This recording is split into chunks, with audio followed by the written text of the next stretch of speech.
Baik teman-teman, sekarang kita ke bagian keuntungan dan kerugian perpindahan kalor dalam kehidupan sehari-hari. Baik, apa saja keuntungan dan kerugian perpindahan kalor dalam kehidupan sehari-hari? Namun sebelum itu kita mengingat kembali apa saja sih pengertian dari konduktor, konduksi maksudnya, konveksi dan radiasi. Kita mengingat kembali ya. Konduksi itu intinya adalah perpindahan kalor yang tidak disertai dengan perpindahan partikelnya. Contohnya adalah benda logam. Nggak ada ya logam itu berpindah dari ujung ke ujung, tapi yang berpindah itu adalah panasnya saja. Kemudian konveksi itu adalah perpindahan panas yang disertai dengan partikel penyusunnya. Misalnya adalah air. Air itu kan bercampur, jadi berpindah kemudian dia merata panasnya. Kemudian radiasi itu adalah perpindahan panas tanpa zat perantara. Dia lebih fokus kepada cahaya atau sinar gitu. Nah, lebih lanjut akan kita lihat apa saja keuntungan dan kerugian perpindahan kalor dalam kehidupan sehari-hari. Oke, kita lihat gambar di pojok kanan atas itu ada panci yang digunakan untuk memasak air. Wah, sudah mendidih ya. Oke, konduksi. Keuntungan dan kerugian yang kita ambil di sini contohnya dalam kehidupan sehari-hari adalah memasak air menggunakan panci aluminium. Apa keuntungannya? Keuntungannya adalah air lebih cepat mendidih. Why? Kenapa?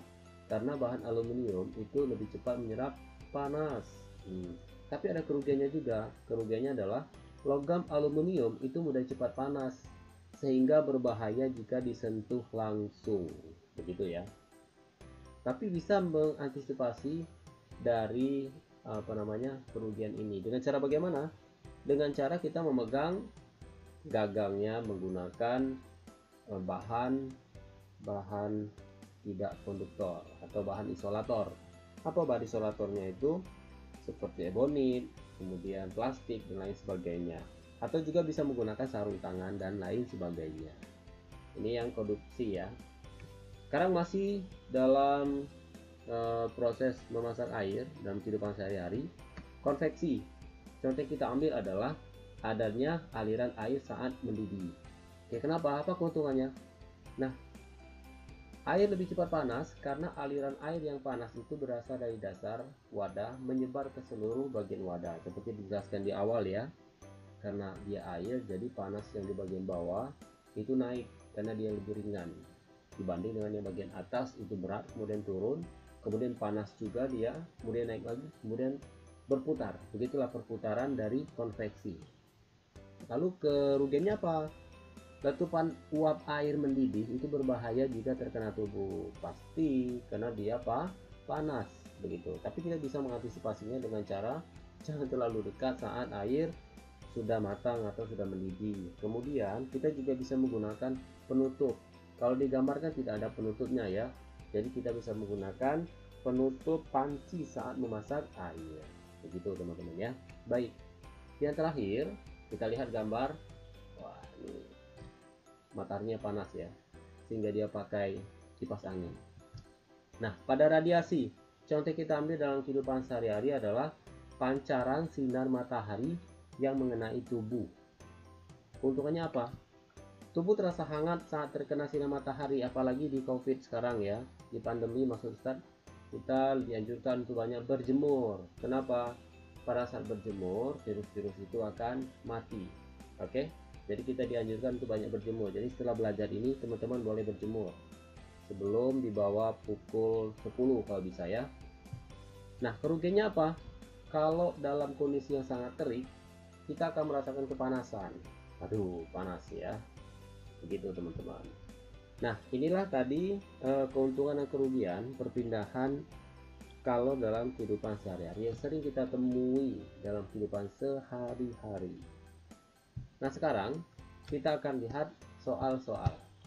Seperti yang sudah dijanjikan, kita akan membahas soal-soal. Kita lihat ya.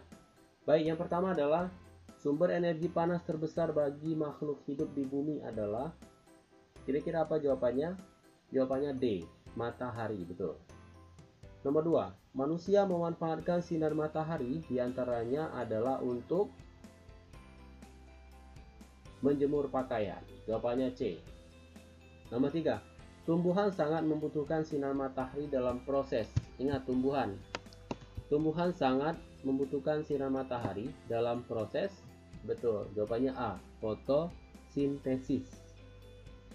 Nomor 4, manusia zaman dahulu dapat menghasilkan api dengan cara.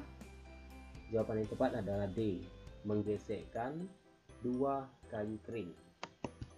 Nomor 5, berikut ini pemanfaatan energi panas yang dilakukan oleh nelayan adalah, ya jawabannya adalah B, ada di kursor ya, mengeringkan ikan. Betul.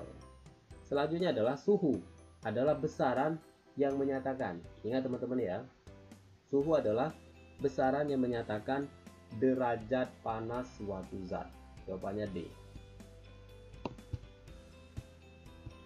Nomor 7, satuan panas adalah, jawabannya C, joule.